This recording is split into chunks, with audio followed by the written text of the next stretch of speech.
When I met God, he found me so broken, right? I was beautiful. People used to tell me you're pretty on the outside, but inside you're so broken. You're so empty. You're so lost. And they weren't wrong. I was, right? I tried to fill myself up with all these things. I kept putting on more garments of heaviness, right? Just carrying the weight of everything that I went through. And I'll just give like a little brief testimony. When God found me, I was, man, in bad shape. Okay. Life got to me. For those, many of you know that I was molested as a little girl from the age of 7 to 12 years old. I dealt with not knowing where I belonged, never really fitting in anywhere, constantly looking for approval, constantly looking, to be wanted, to be loved on, to be, basically a people pleaser. But just empty, right? Carrying the weight of the secret that I was in, ashamed, feeling disgusted in my body. These were all of the garments that I was wearing, and it was weighing me down. And that's how God met me, right? He picked me up. And we started on this healing journey.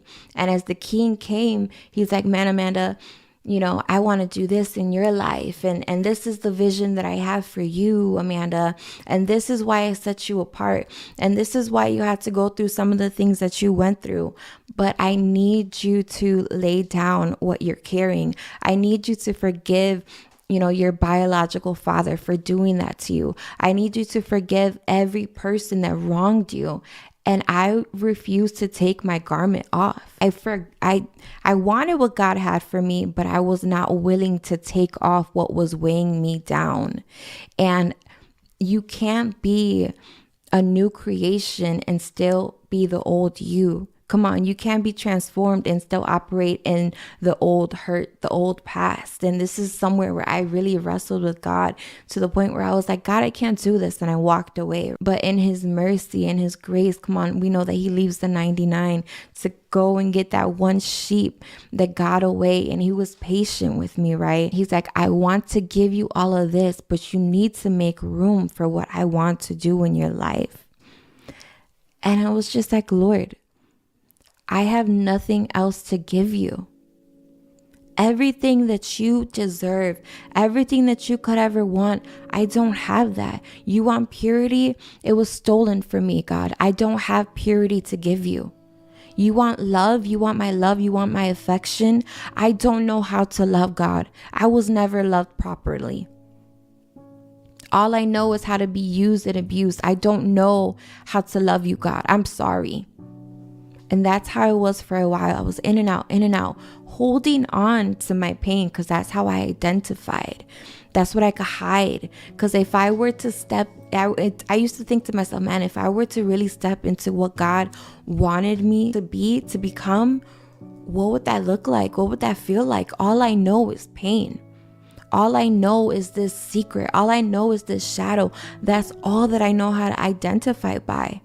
But can I tell you that we're not identified by our pain? We're not identified by our trauma. We're not identified by our abuse. We are identified by the glory of Christ. We are identified by his resurrection power. Come on, he bought us at a high price and set us apart.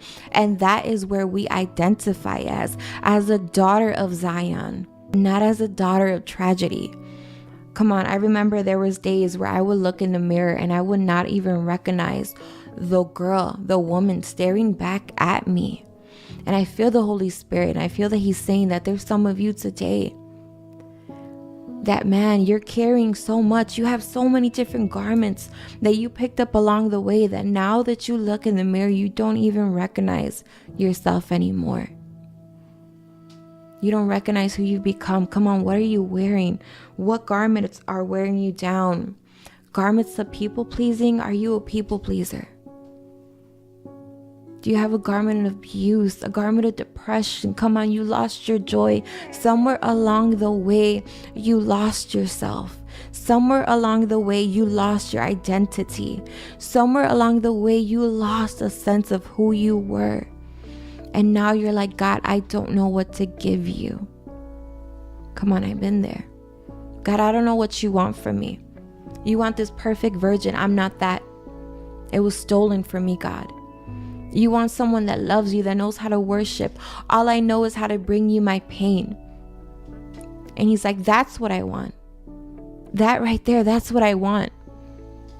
I want you to give me all of your pain. I want you to give me all of your brokenness. I want you to give me every lie that the enemy told you, everything that you believed, all of the damaged parts, everything that makes you cringe. That's what I want. I want to take that from you. And I want to give you beauty for your ashes, beauty for the pain. Come on, I want to crown you because you're my daughter.